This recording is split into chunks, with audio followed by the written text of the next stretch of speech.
All right, good evening, everybody. Hope everybody is doing well. We'll get started in another moment.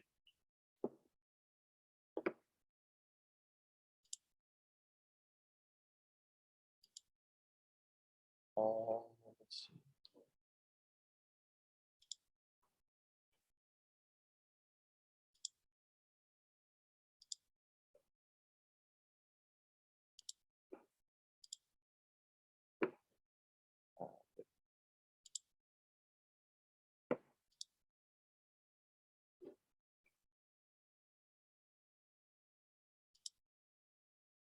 All right, so just like the other night, I am recording, so if you want to keep your camera off, of course, that's fine as well.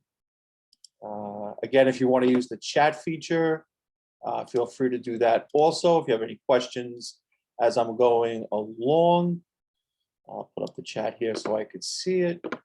All right, and we can sort of get started. All right, so in thinking about talking this evening with you, there were two things or two sort of areas that I wanted to focus on to go over. And then, of course, if you have questions, we can take a look at those as well. First thing I thought about going over with you, let me just make sure I have the pen ready to go.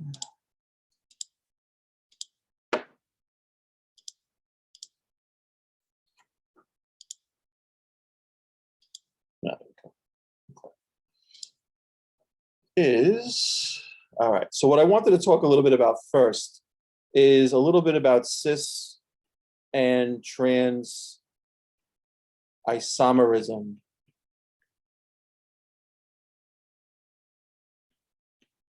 in alkenes.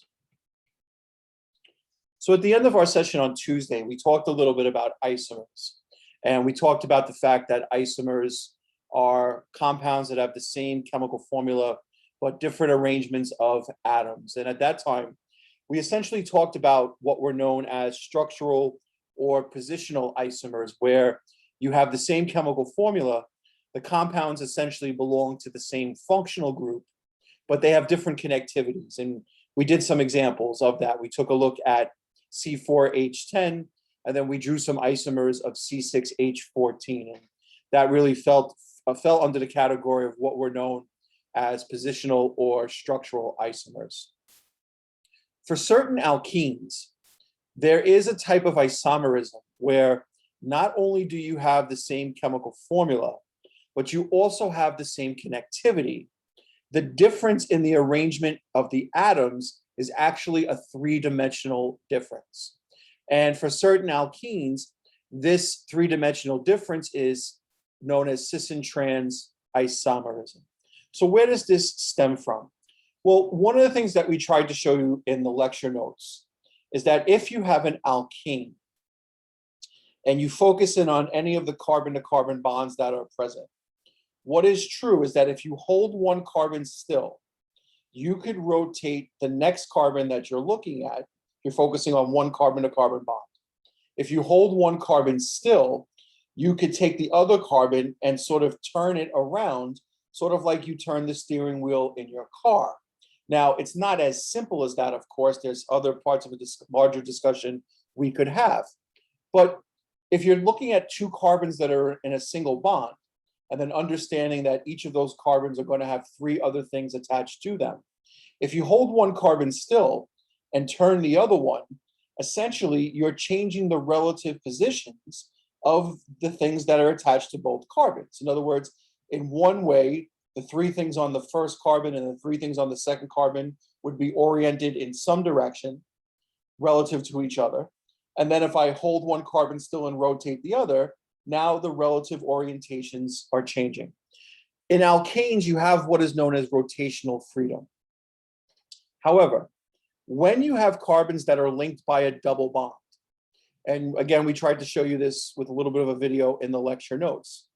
If you try to hold one carbon still and you try to rotate the other double bond carbon, you can't. So there is no rotation around the carbons in a double bond. Now, if you think about the three-dimensional picture of carbons that are in a double bond, we talked about in the chapter that carbon atoms in a double bond are not tetrahedral. They are planar or flat. And in fact, in essence, if you have two carbons that are in a double bond, you could take your hand and essentially do a karate chop right through the two carbons of the double bond. So that dotted line that I just drew would sort of be my hand going through those two carbons. Now, besides the double bond to each other, those two carbons have two other things attached to them. Each of those carbons have one bond going above the plane of the double bond, which I like to call top side. And each of those carbons also have one bond going below the plane of the double bond, which I like to refer to as bottom side. And what's true is that if you have something attached on the top side and you hold one carbon still and try to rotate that carbon so that whatever's on the top side ends up on the bottom, you wanted to put it on the bottom side by simple rotation, you can't. Whatever is on the top side is stuck on the top side. Whatever is on the bottom side is stuck on the bottom side. So what this leads to is that it leads to isomerism, where around the double bond itself, you could have different three-dimensional arrangements. And this is sort of where the ideas of cis and trans isomerism stem from. Now, the similarity between both cis and trans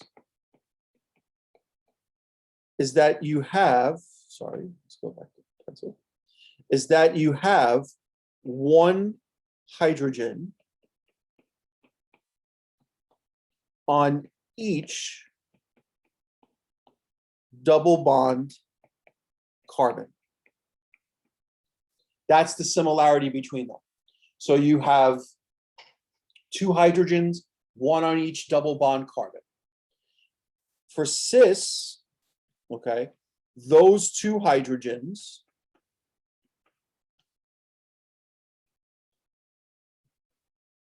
are on the same side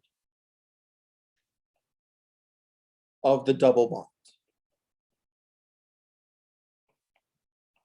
All right, so when we talk about cis, and you're talking about alkenes specifically, you're talking about those two hydrogens being on the same side of the double bond, either both on the top side or both on the bottom side. Now, how does that compare to trans? Well, for the trans isomer, these two hydrogens are on opposite sides. In other words, one on the top side, the other on the bottom side. And when you have both of them on the top side, and you try to hold one of the double bond carbons still and rotate the other one to try to get that hydrogen onto the bottom side, you can't. You can't. So that's why you have this type of isomerism. So one of the things that you sort of have to be able to do is you have to be able to sort of look at an alkene and recognize that that alkene would have cis and trans isomerism. So let's take a look at an example. So let's say we look at the compound 3-hexene. Let's take a look at sort of the straight across condensed structural formula for 3-hexene. All right, so how did I come up with that? Hex means how many carbons in a row? 6. The ENE, of course, refers to what type of compound? Alkene. So there's a carbon-to-carbon double bond. And the 3 refers to the double bond being between what carbon numbers? 3 and 4. So in this case, if I number it from left to right,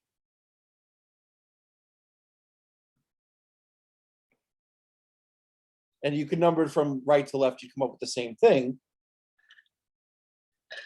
The way that I have it here, the double bond carbons are between 3 and 4. So when you take a look at this alkene, you should be able to recognize that this alkene has cis and trans isomerism. How would you know that?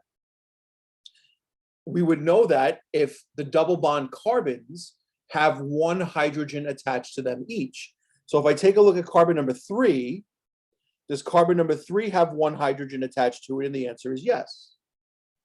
If I take a look at carbon number 4, does carbon number 4 have one hydrogen attached to it? And the answer is yes.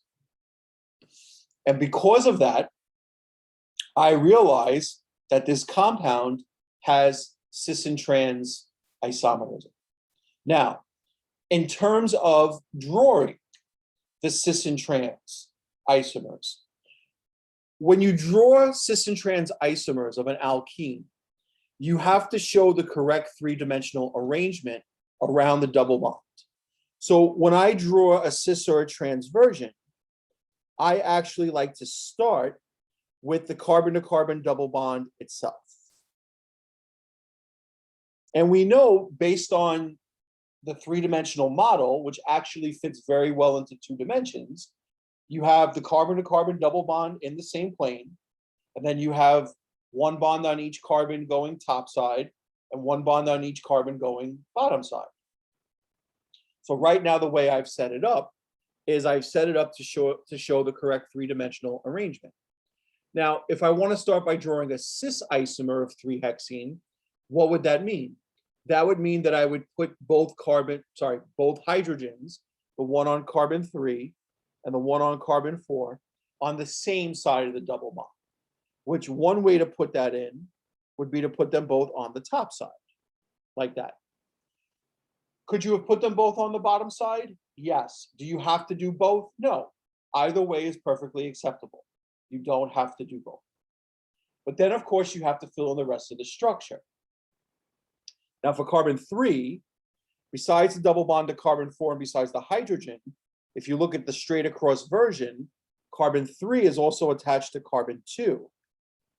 But then also don't forget that carbon 2 is attached to carbon number 1. So I have to fill in the rest of the structure. Carbon 3 is attached to carbon number 2. Carbon 2 is attached to carbon number 1. Now for carbon 4, besides the double bond to carbon number 3 and besides the H, what is carbon number 4 also attached to? Well, carbon number 4 is also attached to carbon number 5. And carbon number 5 is also attached to carbon number 6. Again, I have to fill in the rest of the structure. And when I do that here, this form of 3-hexene that I came up with is what is known as cis 3-hexene. Whenever you have a cis or a trans isomer, the cis or the trans essentially goes out in front of the entire name. And just to let you know, with cis and trans isomers, of drawing cis and trans alkenes, we're not going to draw ones that have any branches on them. And that's a key point here, because if you look at the straight across version, you should be able to take away that there are no branches here.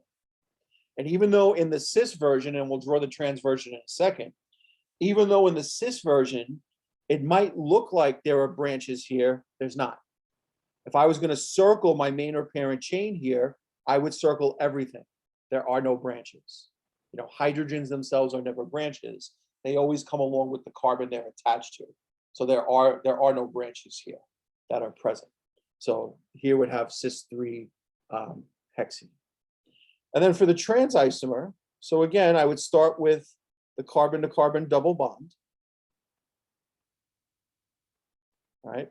But now if I'm going to draw the trans isomer, instead of having the hydrogens on the same side, I'm going to have the hydrogen on carbon 3 and the hydrogen on carbon 4 where? On opposite sides. So for carbon 3, let me put the hydrogen on the top. And for carbon 4, let me put the hydrogen on the bottom. Could you have put them 3 on the bottom, 4 on the top? Yes, that would have been fine. Again, do you have to do both? No, you don't have to do both. Either way to sort of set it up here would be acceptable, right? And then, of course, we fill in the rest of the structure. Carbon 3 is attached to carbon 2, and carbon 2 is attached to carbon number 1. Carbon 4 is attached to carbon number 5, and carbon 5 is attached to carbon number 6. And when I fill everything in here, what do I have? I have trans 3-hexene. Trans 3-hexene would be the structure. Now, before we, again, if you have any questions, you can jump in or use the chat feature. Either way is fine. So feel free to sort of jump in as you need to. Before we sort of take a look at an example of coming up with the name, not just sort of drawing one, but coming up with the name of one, one other thing I want to mention. So not only do you have this type of isomerism, in other words, same side, opposite side for alkenes that involves one hydrogen on each double bond carbon. There's actually a much broader aspect to this that involves things other than hydrogens themselves. We're not going to get into it. But the thing to mention is that not every alkene has this same side, opposite side type of isomerism. For example, if you take a look at the structure of 1-pentene, which is the following. So 5 carbons in a row. Oh, so alkenes, a question just came in, do alkenes and branches? Alkenes can absolutely have branches. And you saw that in the homework.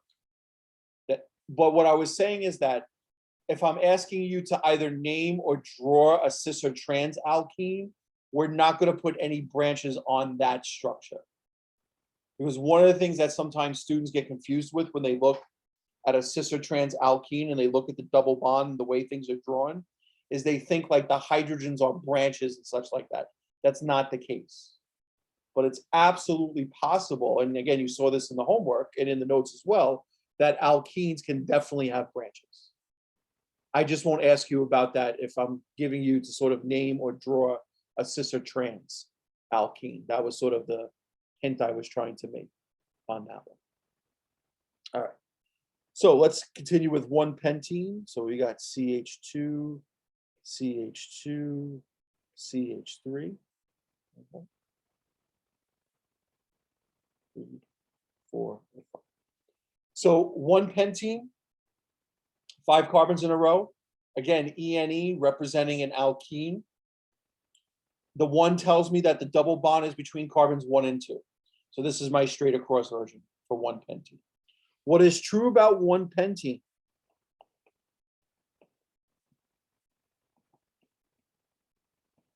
And I should say not or, but there is no cis or trans isomerism.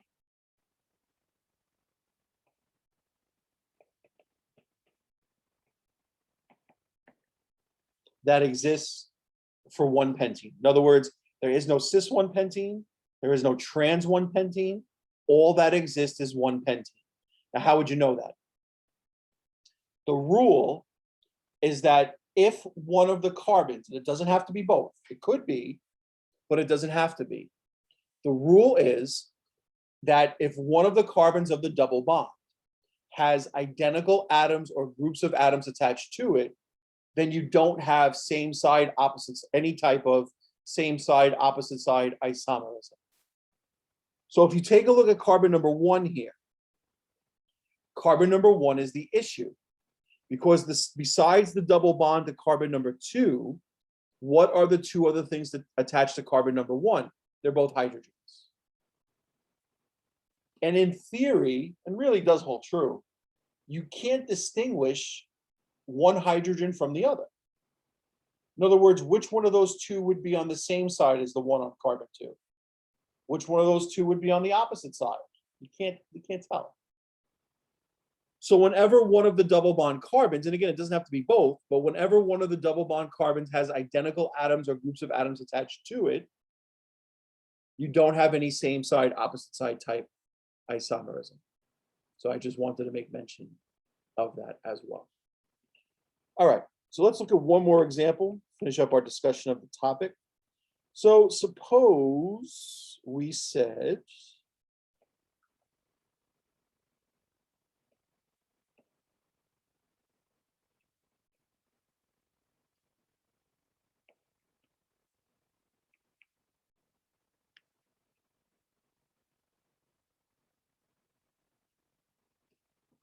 give the name of the following compound. How would you do it? Okay. So the way that I would do it, in a sense, is that I would actually sort of take this and sort of work backwards and look at sort of the corresponding straight across version. Now, you don't have to do this, but this would be my recommendation to do it. Because the only thing I'll have to add on to sort of the straight across version is that, is this a cis or a trans isomer? Because you're definitely showing the three-dimensional arrangement around the double bond. And we're not going to assume anything, but we tell that each of the double bond carbons have one hydrogen attached. So that would qualify for a cis or a trans. But really, outside of looking at that, I could really come up with the entire rest of the name by sort of looking at the straight across version. So 1, 2, 3, 4, 5, 6, 7, 8 carbons, octane, because there's a double bond, take out the ANE and replace it with ENE. So octane becomes octene. Now, again, if I was going to circle my main or parent chain, I would circle everything. There are no branches here. And what I notice is that if I go left to right or right to left, the double bond falls between carbons 4 and 5. So it doesn't make a difference which way that you number. Again, this is not always the case, but in this case it is. If you go from right to left, the double bond would still be between carbons 4 and 5. So in front of the octene, I'm going to put a 4. But now I'm not done, because which isomer am I looking at here? Because the hydrogens are on the same side of the double bond, this isomer would be the cis version. And therefore, the name of the structure here would be cis-4-octene.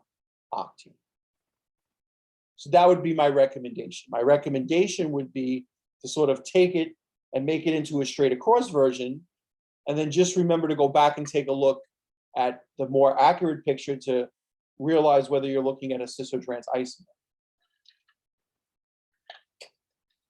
One thing I'll also mention at this point as well, when you're drawing structures, and I'm pretty sure I mentioned this at some point in the lecture notes as well, but when you're drawing structures, whether you want to draw them expanded, whether you want to draw them condensed, whether you want to draw them skeletal is all up to you.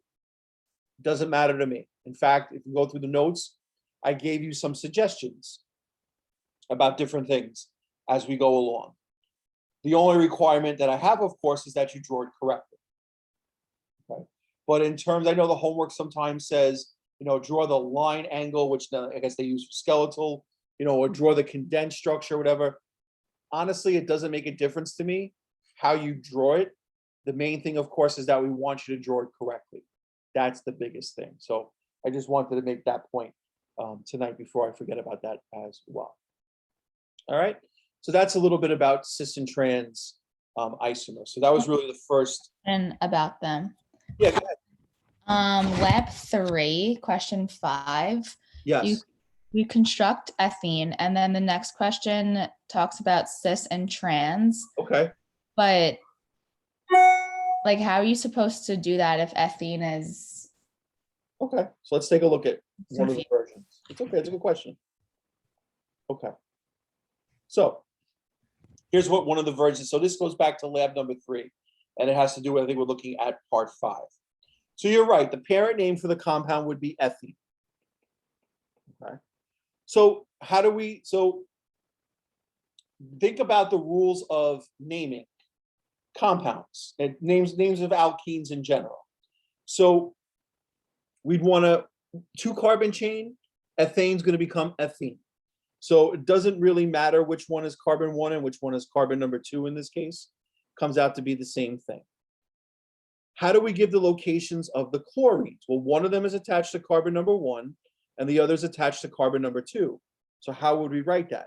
We would write that as 1,2 dichloro, right? Every branch has to have a location. So remember, for the halogens, fluorine is fluoro, chlorine is chloro, bromine is bromo, and iodine is iodo. So for one of them, one is attached to carbon 1, the other is attached to carbon 2. So that would be 1,2-dichloro. And then, even though it's not technically necessary, I would give the location of the double bond. The double bond is between carbons 1 and 2, so I would give the location of 1. But then there's one more thing. When you look at this structure here, notice that each double bond carbon has 1 hydrogen. So this does qualify for a cis or trans, or would qualify for cis and trans isomerism. Which version do we have here? Is this the cis isomer or is this the trans isomer? Well, because both hydrogens are on the same side of the double bond, this would be the cis isomer. And therefore the compound here would be cis 1,2-dichloro 1-ethene. That would be the name of the compound. And in theory, if I keep carbon 1 the same, and for carbon 2, if I take off the Cl, take off the H, and put them on different sides, as a little bit of a hint, almost every single part of the name would stay the same, except for the type of isomer that you would be looking at. Another question came in for the naming and locations. Did you have anything else about this question? I'm sorry. Just for the Go ahead. lab, let's just construct an ethene. So would you just do any one you want, basically? Well, no. So what they want you to, in the lab, what they want you to do basically is start out with ethene itself, which would be this. Yeah. This would make a little more sense if you were working with like the models. But then what they want you to do is take off 1 hydrogen from each of the double bond carbons and replace them with chlorines. Oh, okay. I missed that part, I guess, in the direction. So I That's was like okay. very confused on what That's you were okay. supposed to do. Okay. And then technically to do the other isomer, go back to ethene itself again to start. But now don't take the hydrogens from the same side. Take them from opposite sides. Okay. Okay. Thank you. Got it, of course. All right, next question. For the naming locations, whenever there is a halogen present, that will go first, followed by the branch. Okay, so this is sort of a naming question. It has to do with branches, whether they're alkyl or halogen versus the parent name. So the parent name is always going to go last. All right, so the parent name is always going to go last. Now, what you want to remember in terms of naming, whether it's alkyl groups or branches, is that we want to follow the rules of naming. In other words, find the longest continuous carbon chain, number the carbons starting from the end closest to the first branch. If there's a tie, then give the direction that gives the lowest set of numbers, then give the names and locations of branches in alphabetical order in front of the parent name. Now, in terms of writing, what it comes down to is alphabetical order.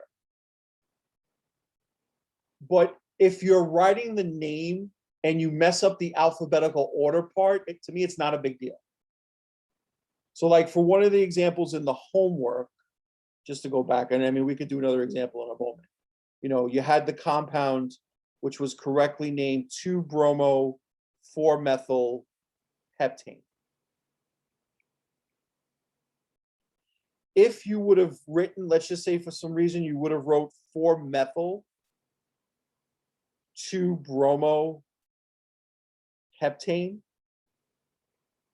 I can live with that.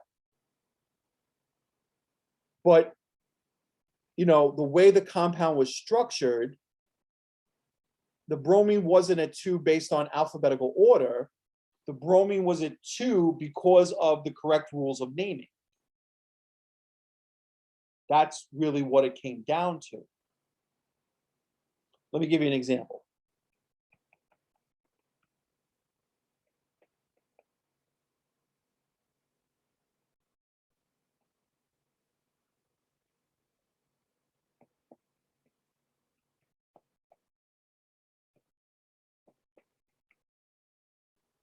Suppose we had the following. And the question was, give the name of the following compound. So first off, find the longest carbon chain that's present. Longest carbon chain that's present is 5. Bunch of different ways of getting it. Straight across, 1, 2, 3, 4, 5. I can start with the CH3. Let me use the mouse, sorry. Go straight across, 1, 2, 3, 4, 5. Start here, go 1, 2, 3, 4, and 5. Or start here and go 1, 2, 3, 4, 5. Now, we know for our course that they should all lead you to the same answer. And in this case, they absolutely would. We wouldn't give you an example where you come up with different names. You know, if whatever way you can get 5, which is the longest chain here, they're all going to lead to the same name. So if we can go straight across, let's go straight across. So 5 carbons with all single bonds would give us a parent name of pentane. Now, the next part would be number the carbons in the main chain starting from the end closest to the first branch. Now, if you look at the structure here, how many branches do we have total? We have 3. Whether I go from left to right or right to left, the first branch would be at carbon number 2. So then what does it come down to? It then comes down to the lowest set of numbers. We're not going to come across examples where you would actually have to use alphabetical order to break a tie. We're not going to do that. There's going to be a clear-cut direction in a sense. There's going to, based on the rules, you're going to be able to name the structure. That's the point I'm trying to make. So if you look at the structure here with the 3 branches, the way to come up with the lowest set of numbers would be to go from left to right. Because if I go from left to right, 2 of the branches are at carbon number 2. The other one is attached to carbon number 4. If I did it the other way, one of them would be attached to carbon 2. The other 2 would be attached to carbon 4. 2, 2, and 4 is better than 2, 4, and 4. So what branches do I have? At carbon 2, I have 2 methyl groups, one going up, one going down. At carbon 4, I have chloro. Now, in terms of writing, even though I would write the methyls as dimethyl, the di really doesn't matter. It would be chloro before methyl. So the way I would write it correctly would be 4-chloro. Now, here's the other thing. Both methyl groups are attached to carbon number 2. So don't forget, 2, 2, dimethyl pentane. Every branch has to have a location, even if it's the same branch on the same carbon. So because we have 2 methyl groups, there better be 2 numbers giving their location. So since they're both attached to carbon number 2 here, it would be 2,2-dimethyl pentane. Now, for some reason, if you wrote 2,2-dimethyl 4-chloropentane, again, not the end of the world. But what you see on the screen now, with the 4-chloro, the 2,2-dimethyl, and the pentane, has to be there. And I do expect the pentane to be there last. That I would expect you to be able to do. So that's a definite. All right. So hopefully that answers that question. All right. Others, before I talk a little bit about reactions. Can we do a few more naming problems at the end? Yes. Yeah, if you want to, sure. We can do a couple more naming ones. Absolutely. All right. Any other questions before I want to talk a little bit about reactions, and then we'll do some more naming ones at the end. All right. All right, so the other thing I wanted to really get into tonight are the reactions that you have to know. In chapter 11, we talk about two reactions, but sort of three examples of them. And they are hydrogenation. And we'll talk about this for both alkenes and alkynes.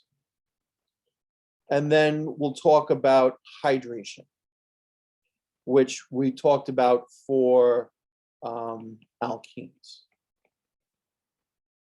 Okay. So here's the thing. When my theory about how you're successful in dealing with reaction problems is a couple steps. First off, you have to be able to look at an example and recognize what reaction it is. You know, as you'll see in a few minutes, you see an alkene, hydrogen, metal catalyst. You have to remember that it's alkene hydrogenation.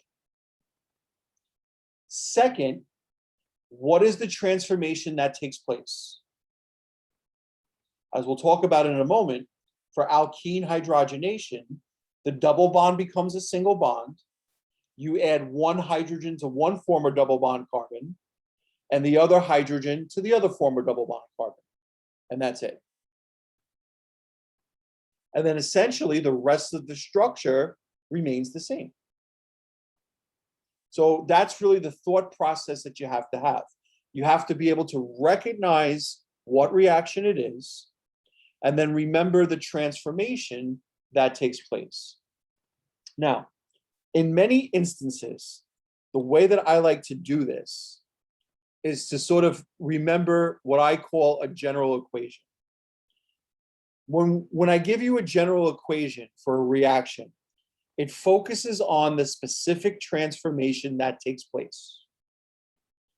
Because essentially the remainder of the structure, outside of where this transformation is occurring, the remainder of the structure is going to stay exactly the same. It's going to stay exactly the same. The remainder of the structure is going to stay exactly the same. Okay, so let's start with alkene.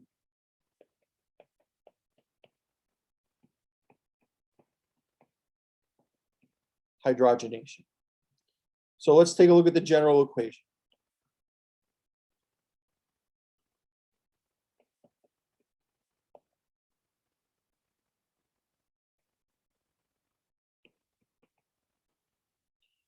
So you have your alkene, you have hydrogen, H2. Now to help you with this a little bit, what I usually do, and you'll see this on the exam as well, is I'll write the hydrogen out as H-H. So you'll have your carbon to carbon, you'll have your alkene, you'll have your hydrogen, and then you'll have a metal catalyst. And like we talked about in the notes, the metal catalysts are platinum, palladium, and nickel. In terms of drawing the product, are they involved at all? No. They're involved in how the reaction occurs, but in terms of drawing the product, don't even worry about the metal. So how do we draw the product? The double bond between the carbons, and that came out terrible. The double bond between the carbons becomes a single bond. Then I'm going to add one hydrogen to one former double bond carbon, the other hydrogen to the other former double bond carbon. And that's it. Everything else for the structure would remain exactly the same. Double bond becomes a single bond. You add one hydrogen to one former double bond carbon, the other hydrogen to the other former double bond carbon, and that's it. Look at a couple of examples.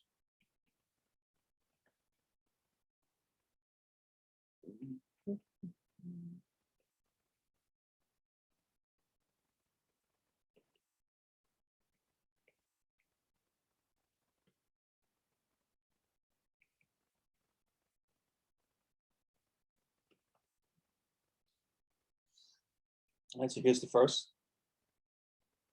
So suppose we had the following Let me go back, sorry. Suppose we had the following alkene. I'm just gonna erase a little bit on the slide here. I'm just gonna erase the top part if I can. Not taking all night.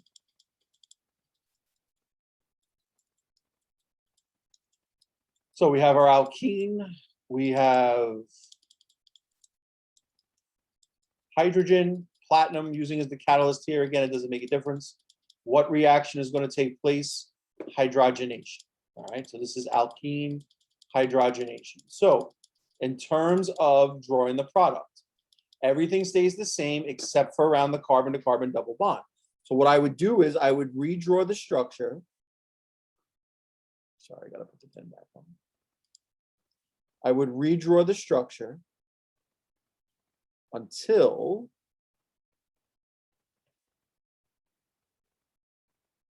I get to the carbon to carbon double bond.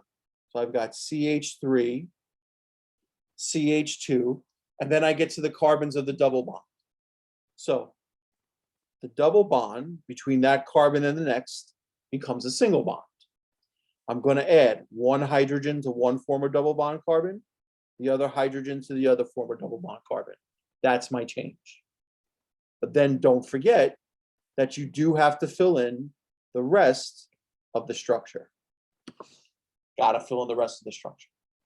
Now, in this case, for this reaction, if you recognize that you could sort of draw in the hydrogens sort of condensed, in other words, if you wanted to draw this product here as this,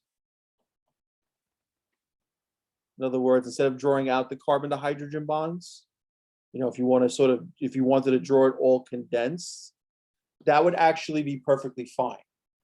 I don't suggest that. My suggestion is draw it out, because as you'll see when we get to hydration and we put in an OH, can't condense that in. So my suggestion with reactions is to draw it out, The other thing I want to mention, and we'll do this as our second example. Just wait a moment in case anybody's jotting anything down. How do you know it's a hydrogenation problem? Because that's okay, because you see alkene, hydrogen, metal. Okay. Alkene, hydrogen, metal. So what you have to remember is when you have that combination, that's alkene hydrogenation. That's how you'll know. Okay. So I want to point out one other aspect. Let's look at this example here.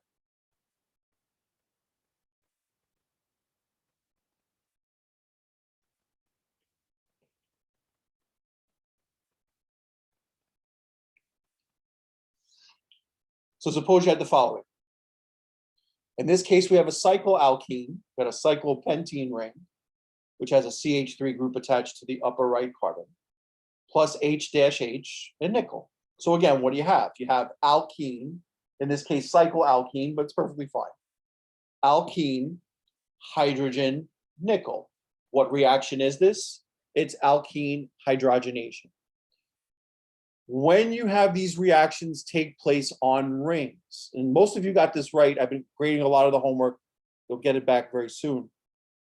A lot of you handled this pretty well.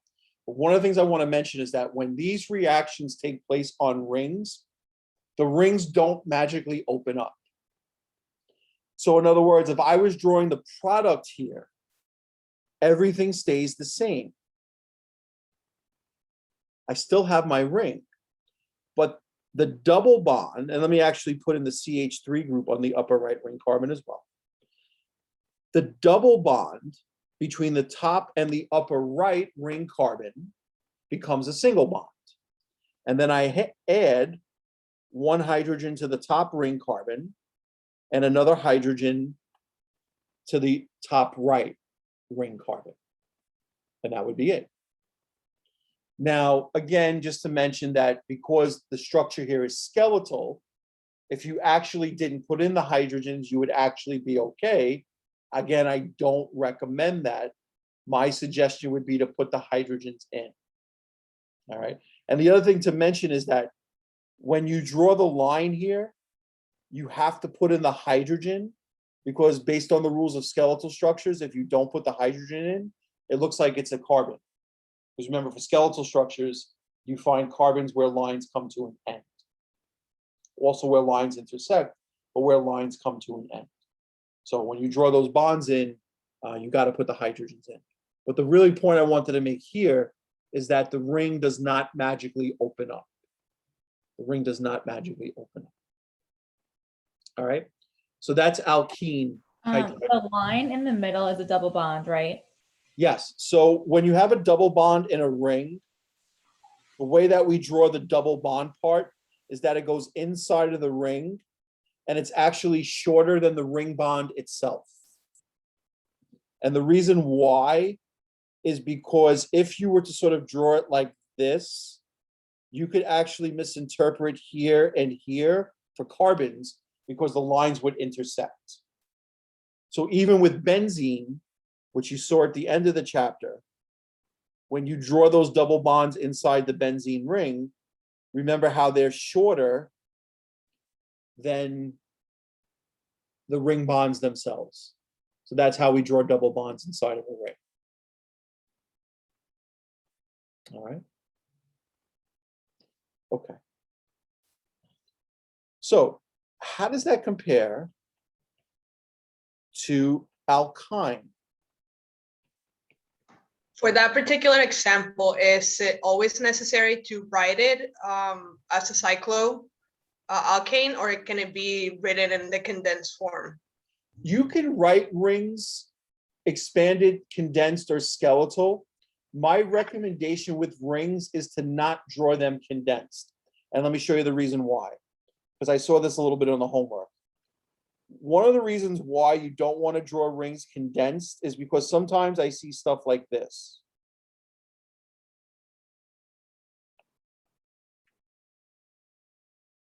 And unfortunately, that's incorrect.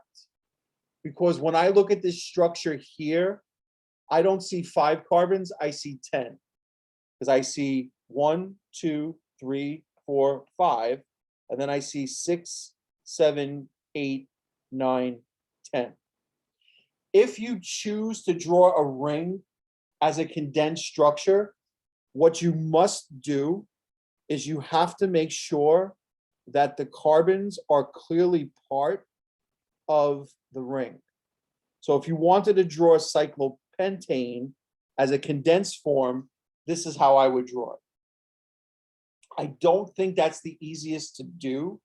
So my recommendation for rings is to draw them either expanded or skeletal, because since they correspond to a geometric shape, thinking about where the sort of vertices are, where the lines meet, that's where the carbons are. I think they're pretty easy to interpret that way.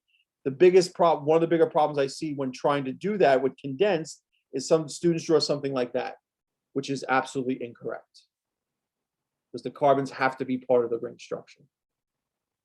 If I were to give you this example on the exam, you would see me draw the cycloalkene just like this. Just like this. Okay, other question. All right, alkyne hydrogenation. All right, so now we've got carbons in a triple bond. And we're going to take that triple bond and we're going to convert it into a single bond. By, instead of using one equivalent of hydrogen, using 2 equivalents of hydrogen. So the way you'll recognize alkyne hydrogenation is you'll have a carbon-to-carbon triple bond. You'll have 2 equivalents of hydrogen. So you'll see 2, and then after the 2, you'll see H-H. And then again, you'll have a metal catalyst like nickel, platinum, or palladium, one of those. How do we draw the product? So the triple bond between the carbons is going to become a single bond. You're going to add 1 hydrogen to each former triple bond carbon once, 1 hydrogen to each former triple bond carbon twice. And that's it. So the This may triple sound bond, dumb, but are the hydrogens from the triple bond? Is that where you're getting them from? no, the hydrogens are from, so like if we were doing this in a laboratory, Mhm. what you would do is that you would take the alkyne or the alkene, which would be a liquid, you put it into a flask, and then attached to the flask, you have hydrogen, you would bubble in hydrogen gas. So the hydrogen is actually coming from hydrogen gas, Okay. okay? The reason why the double and triple bonds have to break is because at the end of the day, each and every carbon can only have 4 bonds. So when you have carbons in a double or triple bond, when they undergo reactions, those double bonds and triple bonds really have to be broken, because at the end of the day, carbon can only have 4 bonds total. And it's been found experimentally, based on a lot of data collected, that these reactions actually occur. You take, for example, ethine. You put it in a flask, you bubble in hydrogen, you're going to convert that to ethane. It's a known chemical process. So the hydrogens are coming from actually putting hydrogen in to the reaction itself. So in these reactions, a lot of times there's multiple reactants because you're mixing different things together. All right. So let's take a look at an example.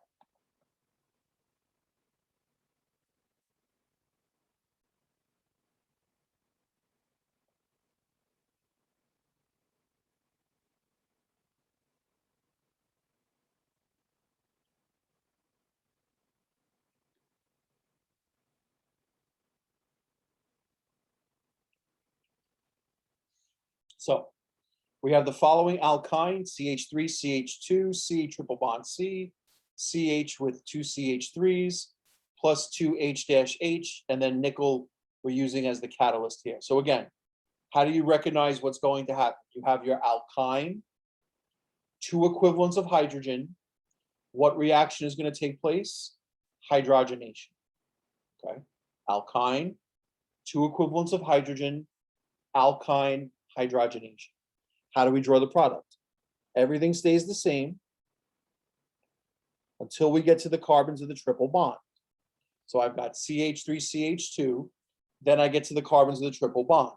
What happens? The triple bond between the carbons becomes a single bond.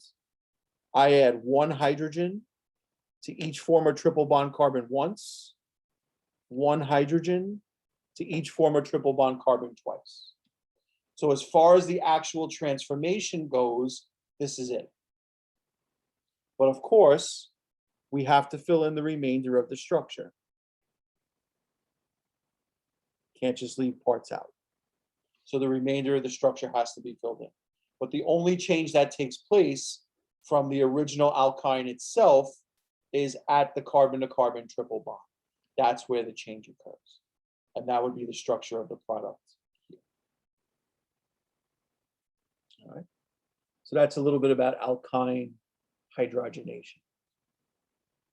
All right. So the last reaction we have in this chapter is alkene hydration. So what do we got here? We've got the reaction of an alkene with water. Now, of course, water has the chemical formula of H2O. To help you a little bit with this reaction, and you saw this in the notes, I'm going to write it as H bonded to OH, which is really the structure of water. H bonded to OH. So you'll have your alkene, you'll have your water, and then you have acid. And as you saw in the notes, and when we do an example, a couple examples in a moment, we'll just use the generic symbol of H plus to represent an acid. All right. So basically, what do we do to draw the product? Here's what happens. The double bond between the carbons becomes a single bond. I add OH to 1 former double bond carbon, clearly showing the bond from the carbon to the oxygen. And then I add H to the other former double bond carbon. And that's it. So again, the double bond between the carbons becomes a single bond. I add OH to one former double bond carbon and H to the other former double bond carbon, and that's it. Now, it's not as simple as that in some instances, and we'll talk about that in a moment, but just as on a basic level to draw the product of the reaction, that's all you have to do. The complexity comes from the fact that in hydrogenation, go back to alkene hydrogenation for a moment. If you look at the slide here, and if you understand the reaction, we're adding the same thing to both double bond carbons.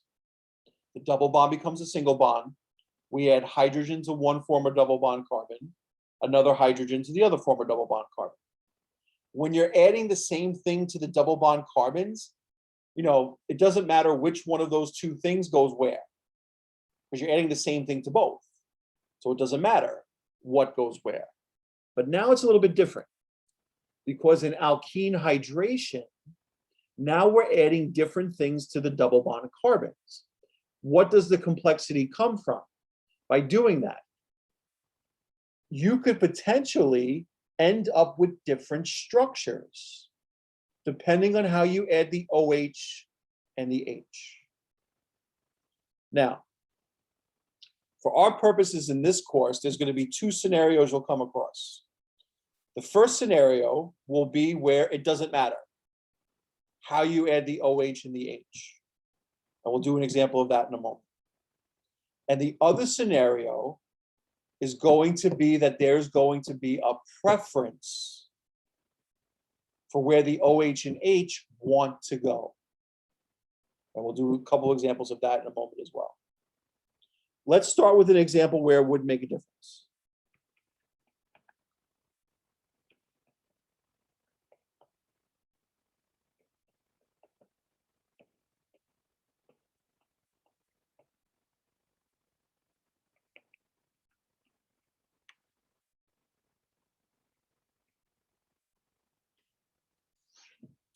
So we'll do 3-hexene, CH3, CH2, CH double bond CH, CH2, CH3, plus HOH, and then above the arrow, H plus, acid catalyst.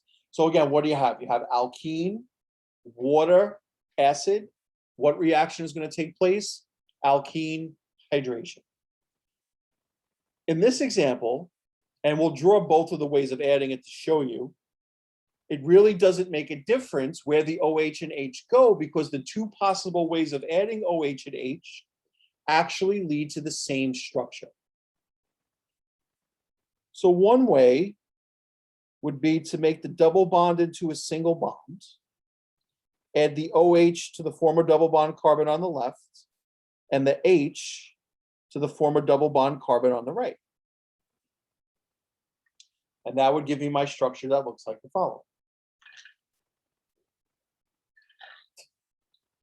The other possible way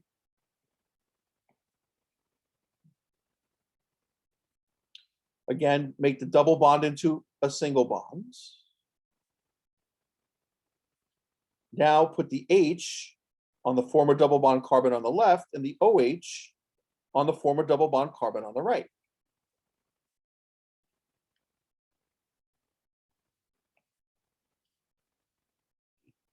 And it turns out that these two structures are exactly the same. Look at the pieces of the puzzle. CH3, CH2, CHOH. This would technically be a C, sorry, let me use the mouse. CH3, CH2, CHOH. This would technically be a CH2, CH2, CH3. Look at this one, starting from this end. CH3, CH2, CHOH, CH2, CH2, CH3. They're exactly the same. So this is one scenario we would expect you to handle, because in this case, it does not matter where the OH and H go, because the two products are exactly the same. So this is the easier of the two scenarios. Can you just say the name of that one again? The alkene itself, this would be 3-hexene because you've got 1, 2, 3, 4, 5, 6. Hexane becomes hexene, and either way you number it, the double bond would be between carbons 3 and 4. 3, so it would be like 1, 2, 3, 4, or 1, 2, 3, 4. So 3-hexene. Thank you. Of course. Question came in, is there alkyne hydration also? Yes, we don't talk about it in this course. Because that would mean a little bit more, it's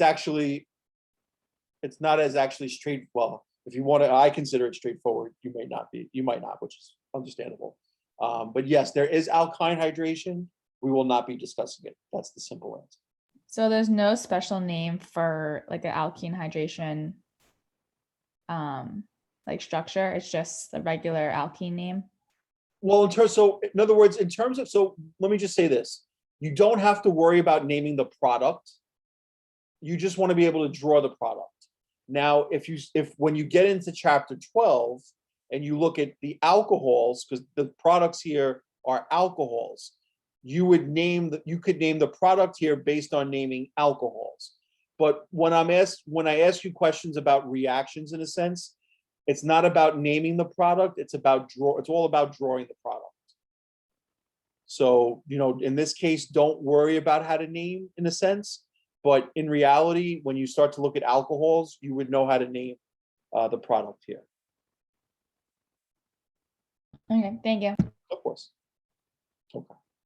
So here's where it's a little bit trickier.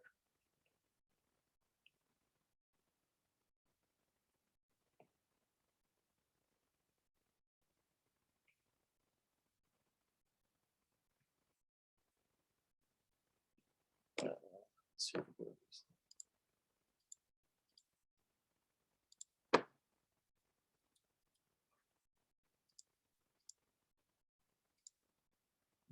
CH, CH2, CH3, plus HOH, and then H plus. Okay. Now, again, if on the exam, it would all be written in a straight line straight across. It's just writing off my iPad. I don't have as much room as the screen has. Okay. Here's an example of where the two possible ways of adding OH and H would actually lead to different structures. And you could draw it out and sort of circle the right one that forms, because there's only one correct answer here. But if you look at the structure of the alkene here, and you think about the way the double bond carbons have their connectivities to, besides each other, what you could sort of visualize, hopefully, is that, if I add the OH to the left and the OH to the right, or if I add the OH to the left and the H to the right, the two structures would look different. So this is the other scenario that we come across, where we can invoke the preference that OH and H add with when you have this type of alkene. And really, it comes a lot of times when the double bond carbons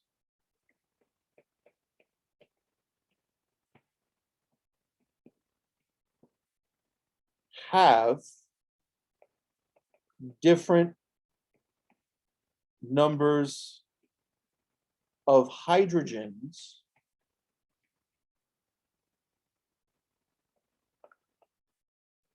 attached to them.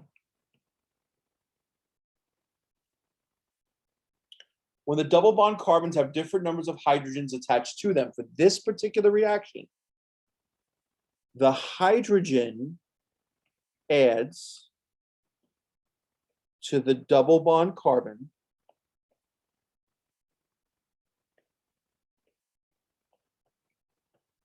that already has more hydrogens attached to it.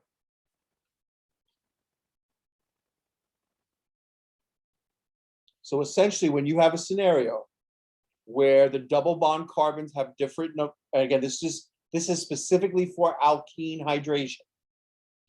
When the double bond carbons have different numbers of hydrogens attached to them, the hydrogen adds to the double bond carbon that already has more hydrogens attached to it. So if you look at the structure here, the double bond carbon on the left has 0 hydrogens attached. It's got none. No hydrogens directly attached to it. The double bond carbon on the right has 1 hydrogen attached. So when I draw the product and the double bond becomes a single bond, where is the OH going to go? Where's the H going to go? The hydrogen is going to go to the double bond carbon that already has more hydrogens attached to it. So the H goes to the right, former double bond carbon. The OH goes to the left, and not the other way around. And then, of course, don't forget to fill in the rest of the structure.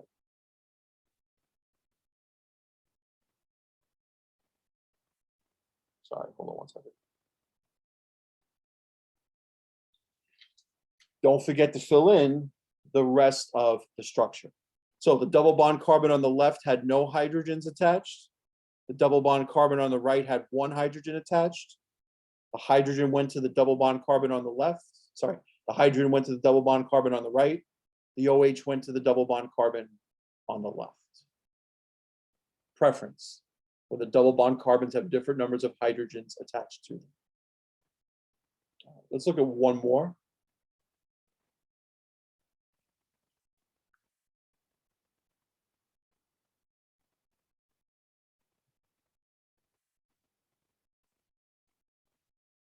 In that previous problem, you Yes. said that the hydrogens attached to the carbon with the most hydrogens. Yes. So wouldn't that be the one with the CH3 on the Oh, left? well, remember, the reaction only takes place at the double bond. So the only 2 carbons where the OH and H could add are this one here and Mhm. this one here. They can't add to any of these other carbons. The reaction only takes place Oh, I see. Okay. right there. Yeah. So yeah, there are other carbons that have more hydrogens attached to them, but remember, the reaction only takes place at the site of the double bond.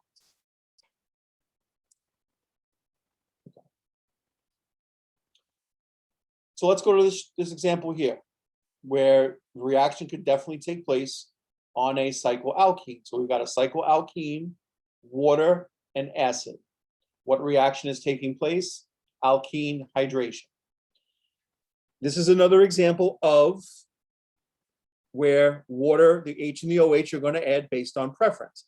And the way to really tell that is if you look at the double bond carbons here and here, based on the rules of skeletal structures, let's figure out how many hydrogens each of these carbons have.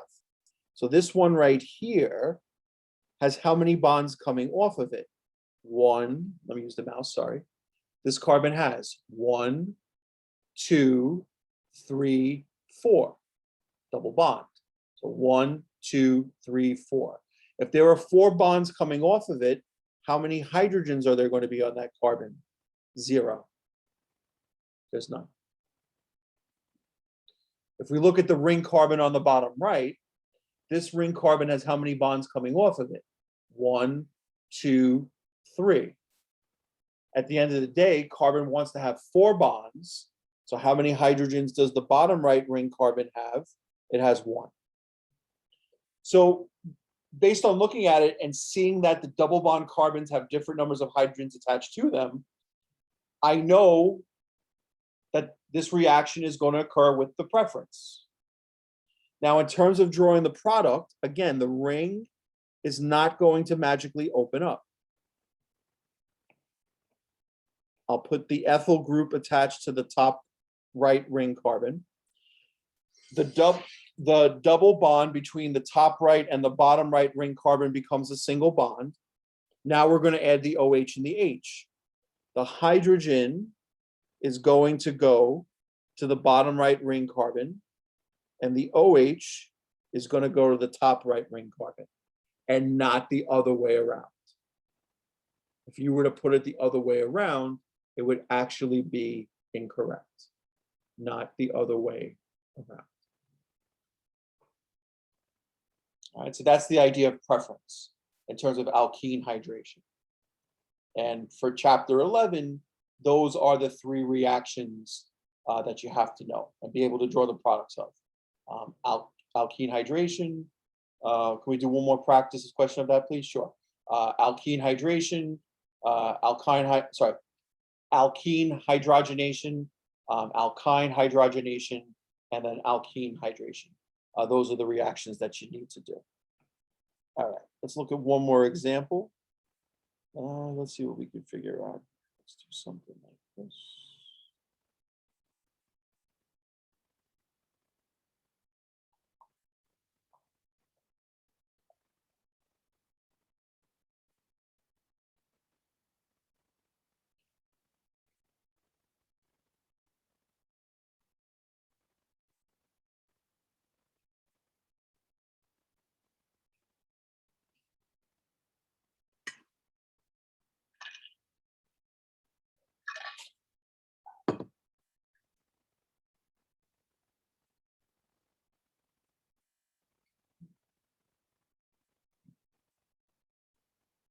So again,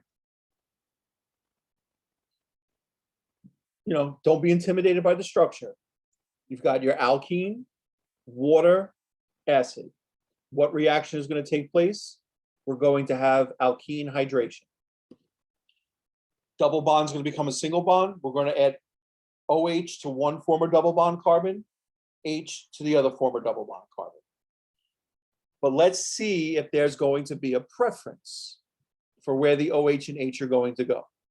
If I look at the double bond carbon here, this carbon has 1, 2, 3 bonds coming off of it, which means, based on the rules of skeletal structures, that there's 1 hydrogen there. If I look at the bottom right ring carbon, this one has 1, 2, 3, 4 bonds coming off of it, which means that there are no hydrogens there. So again, the double bond carbons have different numbers of hydrogens attached to them. So there is going to be a preference. So when I draw the structure, again, the ring does not magically open up. I'm going to put the isopropyl group on the bottom right ring carbon. Sorry, that didn't come out so well. Now, the carbons of the double bond are the top right ring carbon and the bottom right ring carbon.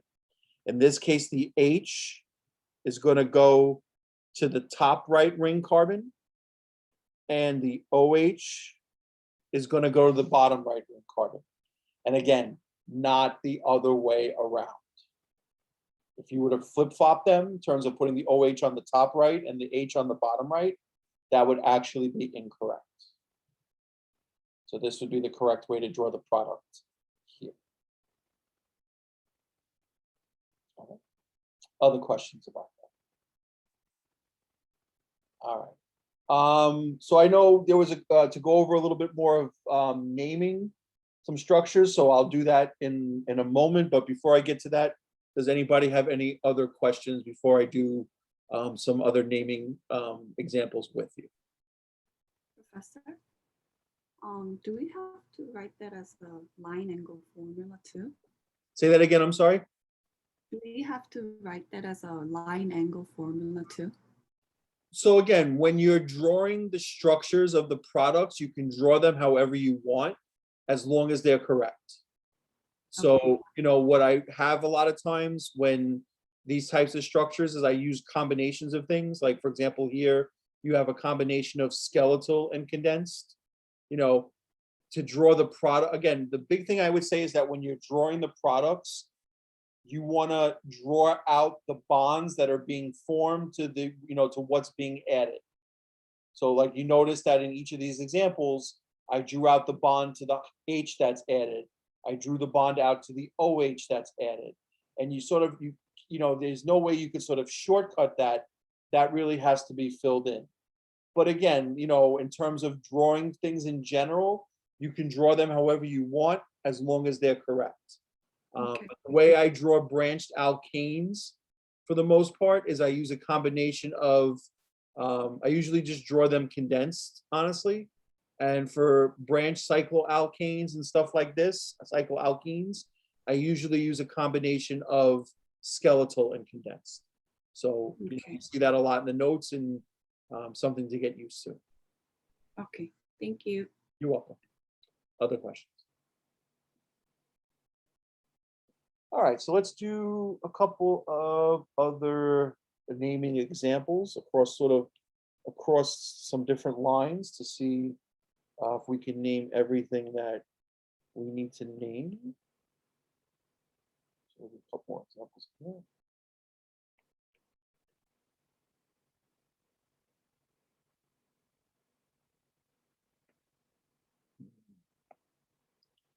Let's see if I can draw that.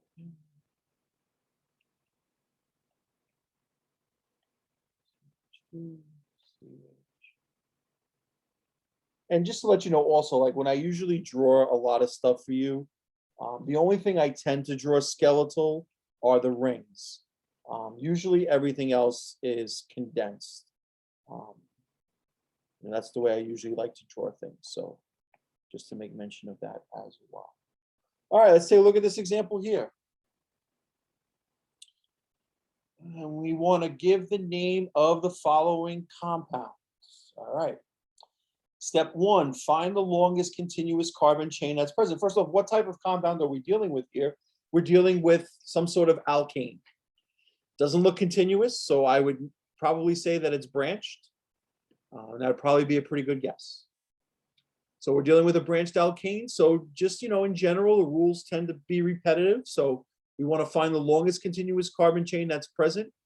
And the biggest mistake students will make in this example here, is that they will say the longest continuous carbon chain present is 4 by going straight across. It's not. The longest continuous carbon chain that's present, and there's actually 2 different ways of getting it, is 6. 1, 2, 3, 4, 5, 6, or 1, 2, 3, 4, 5, 6. Remember, it doesn't have to go straight across to be in a row. All the carbons have to are connected to each other. So a 6-carbon chain with all single bonds would give us a parent name of hexane. All right. Step 2, number the carbons in the main chain closest to the end, or to the number the carbons in the main chain starting from the end closest to a branch. If you look at the structure here, and after I circle the main or parent chain, how many branches do you have here? You have 2. The correct way to number the carbons here would be to start on the left and go 1, 2, 3, and then down 4, 5, and 6. Because when I go that way, the branches are attached to carbons 2 and 3. If I started from the bottom and worked my way up, the branches wouldn't be attached to carbons 4 and 5. So 2 and 3 is better than, of course, 4 and 5. So the 2 branches are the same. They're both what? They're both methyl groups. So what we have here is 2, 3 dimethyl hexane. 2, 3 dimethyl. So you can write that a little better. Dimethyl hexane. That would be the name for the structure here. So since the parent chain is 6 carbons, you don't include like the branched, because it goes down, you don't include like the CH2, the CH2, and the CH3 going downwards. Well, when so you're here's the naming. thing, right? That is, so it's not a branch. Whatever, when you're a part of the main chain, you're not a branch. So that's why for me, when I find the main or parent chain, I want to circle it, because I know whatever I circle is not a branch. So if you notice here, the way I circled 6, which included going downwards, that means that CH2, CH2, CH3 is not a branch. It's part of the main or parent chain. So that's why, for me, when I find the longest continuous carbon chain, I really like to circle it, because I know if I circle it, it's not a branch. It's part of the main or parent chain. Thank you. Okay. Other questions? All right, let's look at this one here. Let's do this. We've got. I'm actually just pulling these from the back of the chapter in the textbook.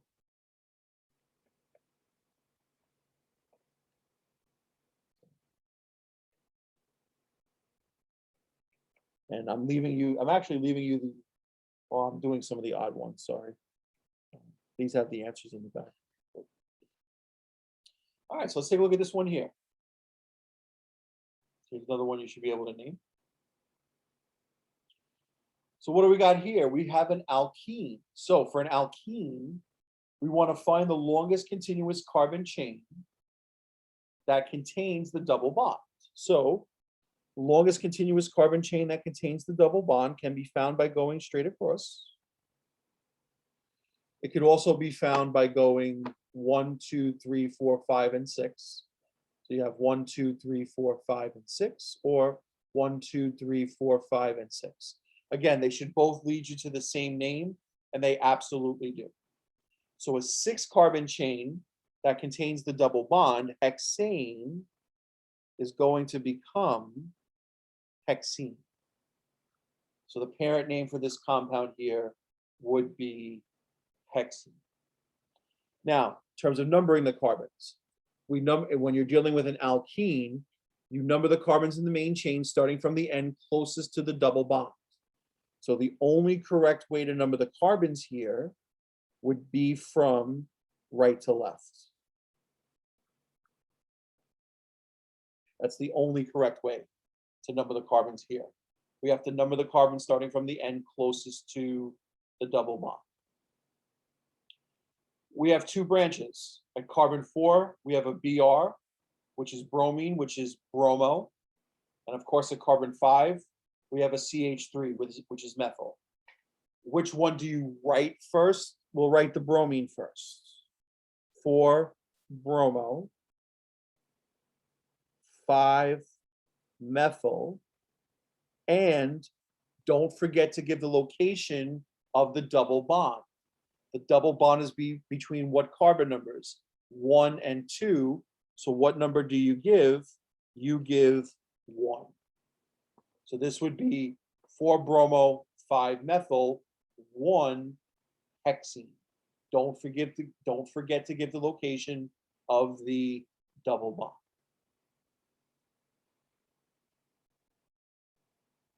Questions about this one? If that was a triple bond, would it be hexene with a Y? So it would be, instead of being 1 hexene, it would have been 1 hexine. Okay. Alkynes have names that end in YN. Okay. That's correct. Other questions? All right, let's take a look at this one right here. And let me draw that a little bit better.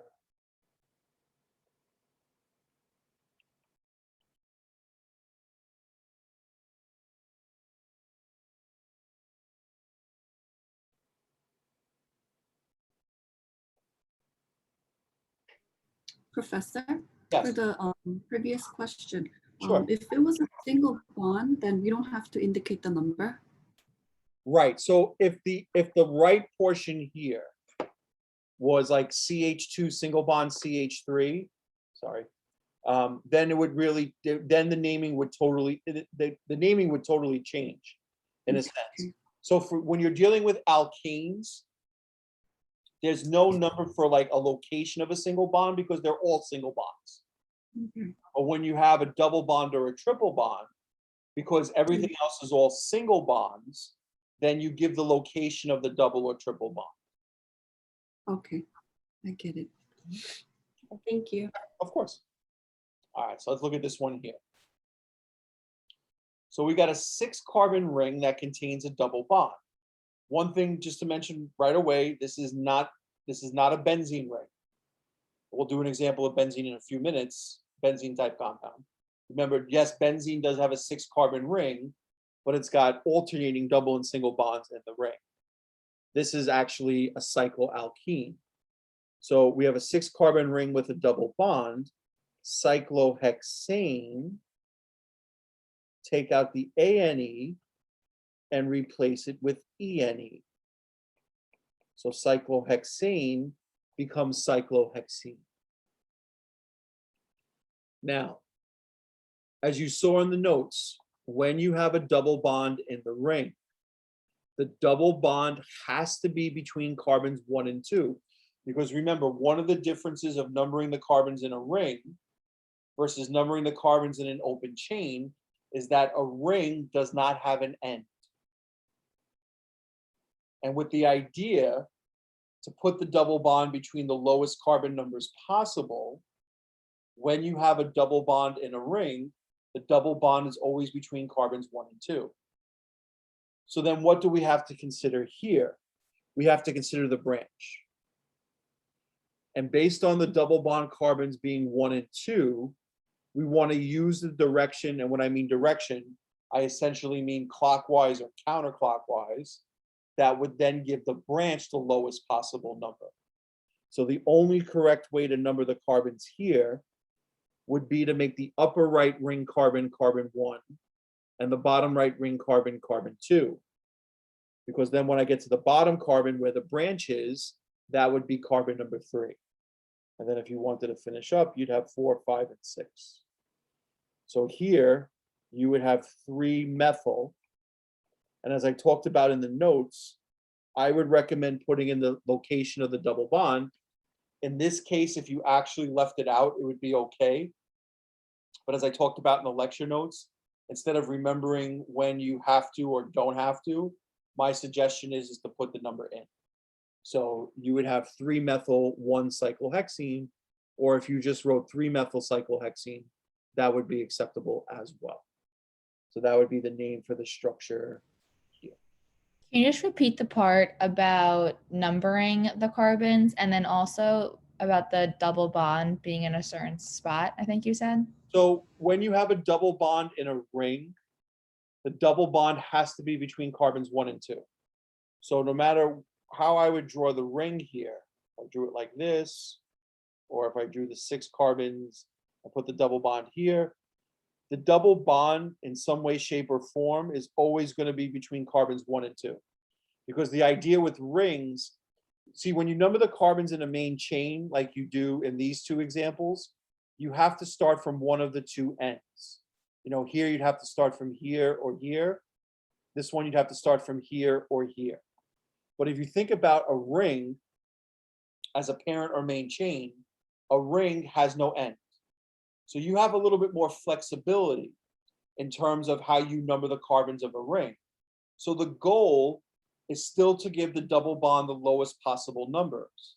And because of that, when you have a double bond in a ring, the double bond is always going to be between carbons 1 and 2. Now here in this example, the reason why it's not 1, 2, 3, 4, 5, 6 is because if I started here and went this way, the branch wouldn't be attached until carbon number 6. If I start here and go this way, the branch is attached to carbon number 3. So a 3 is better than a 6. But again, the double bond has to be between carbons 1 and 2.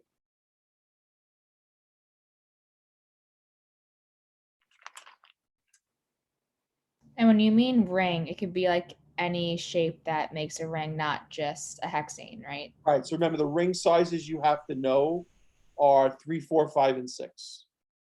So essentially the triangle, the square, the pentagon, and the hexagon. Those are the ring sizes you're responsible for, 3 through 6. All right, other questions? All right, let's take a look at a couple other examples, and then we'll see if there's any other questions. Let's see, how about this?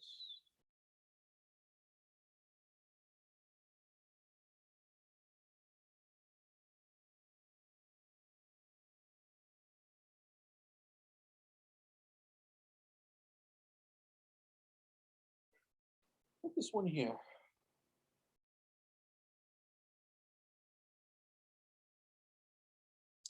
So 6-carbon ring that has alternating double and single bonds.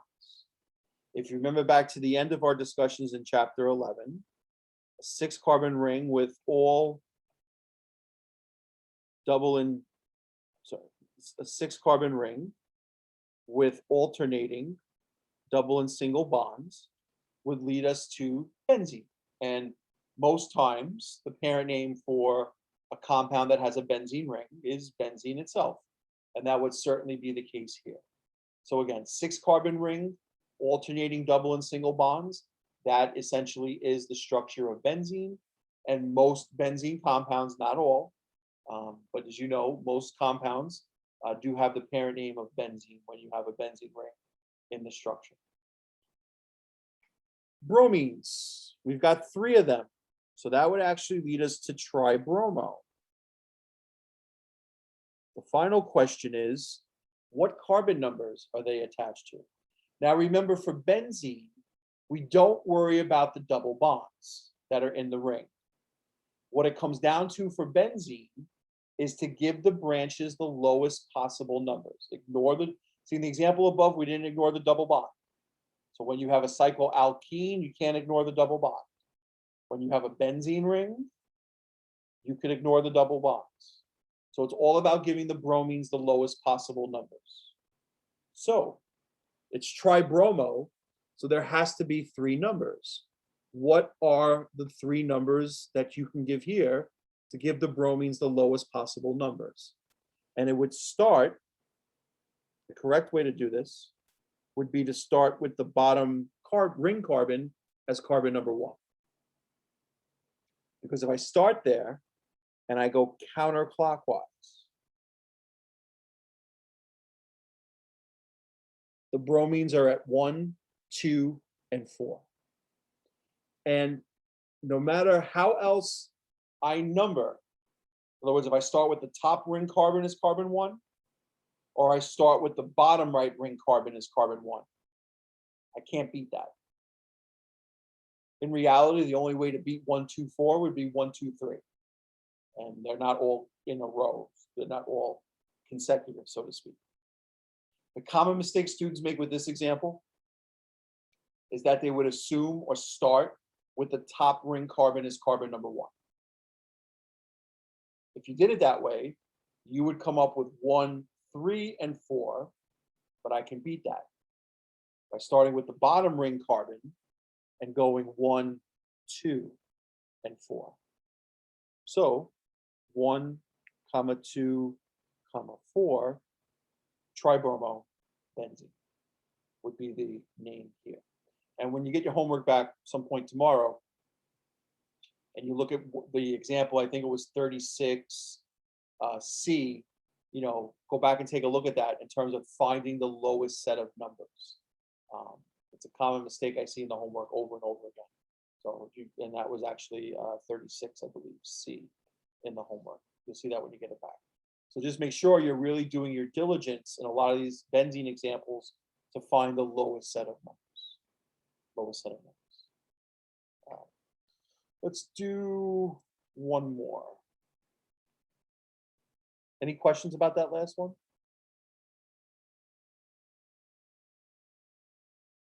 Let's do one more.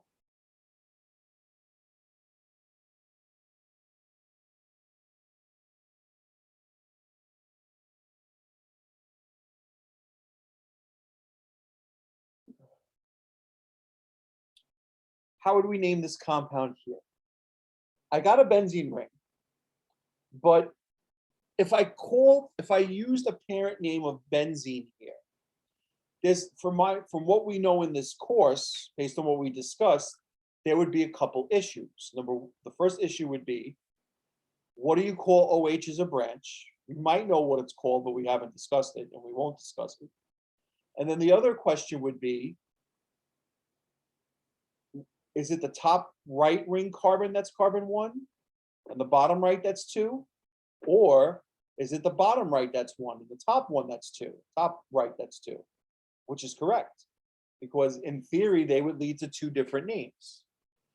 We can eliminate all trouble with this example if we recognize that when you have a benzene ring with an OH group attached to it, instead of using benzene as the parent name, instead, we could use a parent name of phenol. If you go back and look at the notes, we talked about phenol, aniline, and toluene. These are some common names that have been incorporated into the IUPAC system. Phenol, benzene ring with an OH attached to it. Aniline, benzene ring with an NH2 attached to it. Toluene, benzene ring with CH3 attached to it. And as we saw at the end of the chapter, you could use these as the parent name when you have multiple branches on a benzene ring. And in a lot of instances, they would solve examples that otherwise we wouldn't be able to solve based on what we discussed in this course. Once we call this compound phenol, which ring carbon automatically has to be carbon number 1? The one with the OH attached to it. There's no more debate. If I call this compound phenol because it has the benzene ring with the OH, the ring carbon with the OH attached to it automatically has to be carbon number 1. And therefore, from there, the bottom right ring carbon would be carbon 2. So at carbon 2, what branch do we have? That's the ethyl group. So you can go 2-ethyl phenol, or you could also go 2-ethyl 1-phenol.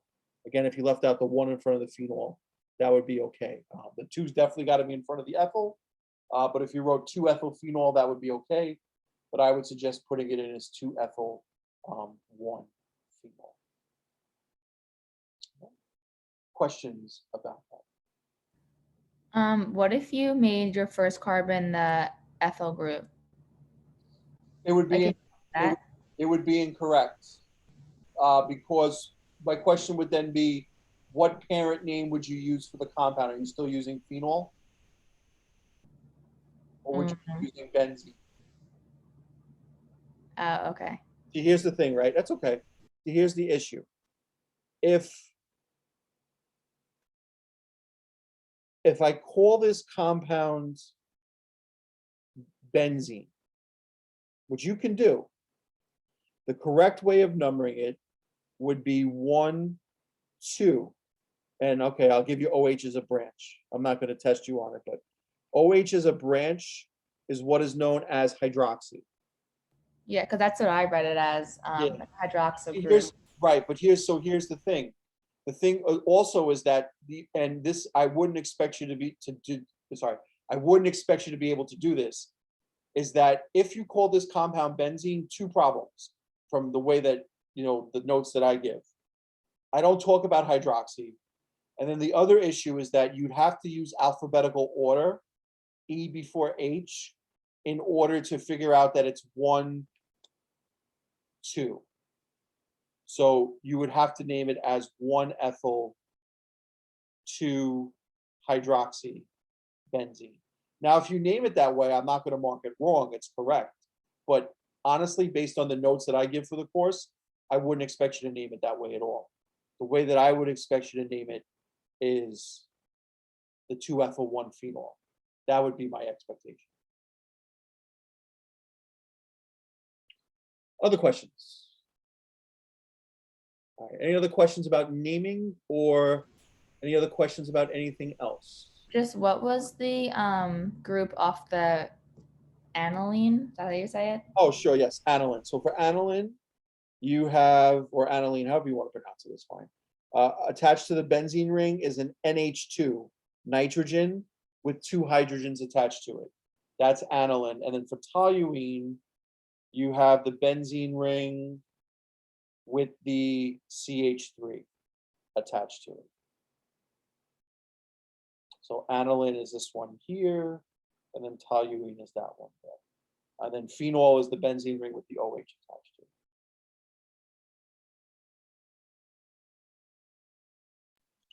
Other, Is Yeah. aniline ring number, same goes with the phenol, like ring number 1? Yep. So in other words, if you have, and you had an example of this similar in the homework where you had benzene ring, and then you had on the top ring carbon, you had an NH2, and the bottom ring carbon, you had a Br. Instead of using a parent name of benzene for this example, you would use a parent name of aniline.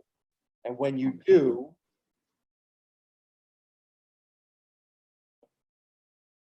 I'm just out of space, it would be the top ring carbon that automatically becomes carbon number 1.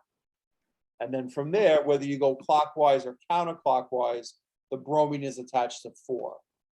But yeah, so for this example in the homework, which I think was 38B or something along those lines, Okay. it would be aniline, and this would be carbon number 1, the top ring carbon. Okay, thank you. You're welcome. Other questions? On the test, you're not asking for the lines, right? You're doing whatever like we want to do. You would, Yeah, so in other words, in terms of drawing, yeah. yeah, so I'm not like, I don't say like draw the line angle or, like for example, if I give, so like one question with different parts would be draw the structures of the following compounds. And basically you draw it however you want, as long as it's correct. Okay. When you have the reaction question, again, draw the product however you want, as long as it's correct.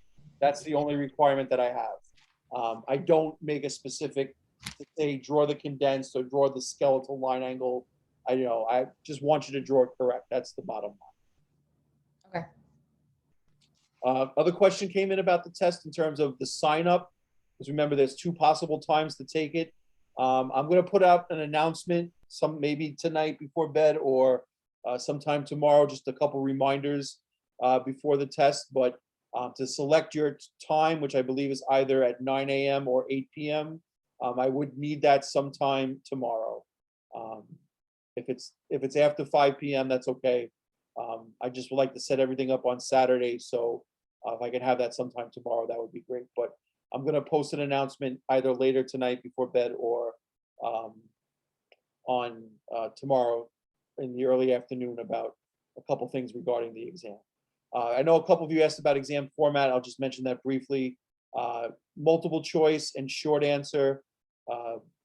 They'll be those are the 2 different types of questions you'll see. In terms of short answer, similar to the homework problems, calculating pH, writing the formulas of conjugate acids and bases, naming, drawing structures of drawing the products of reactions, similar to the homework.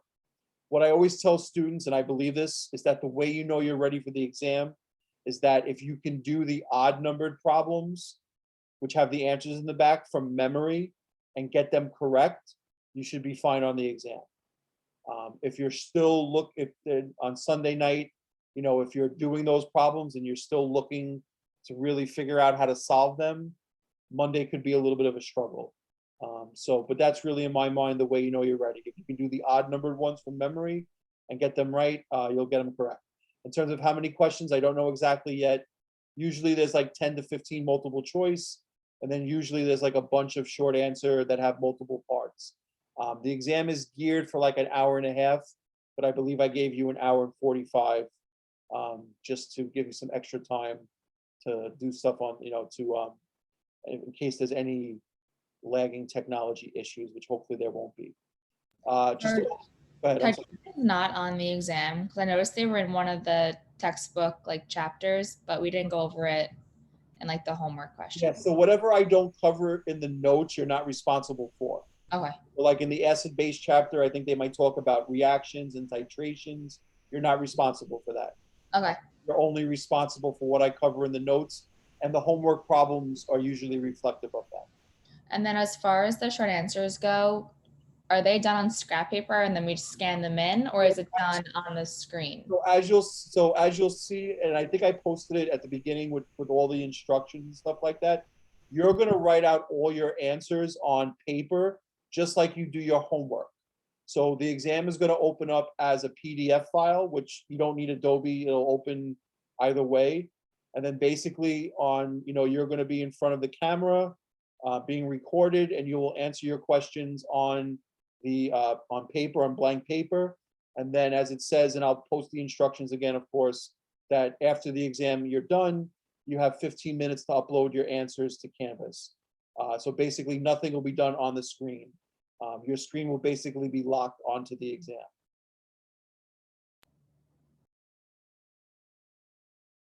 Other questions? What I did post in the Get Started module is sort of like a practice question to make sure that you can access Proctorio. So make sure that you take the time, please, in the next day or two, to make sure you can open that question, to make sure that you have everything in line so that you'll have no issues using Proctorio on Monday. And again, in the announcements posted prior to class, and even in the syllabus, there's a lot of information about Proctorio and stuff like that. So please take the time to look that over as well. All right. Any other questions?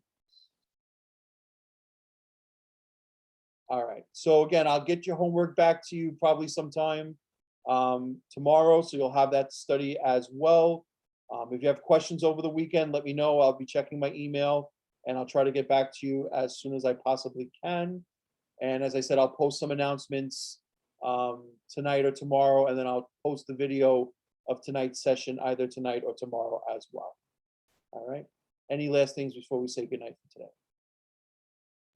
Thank you. You're welcome. Stay well, everybody. Good luck on Monday, and we'll talk to everybody soon. Have a good one.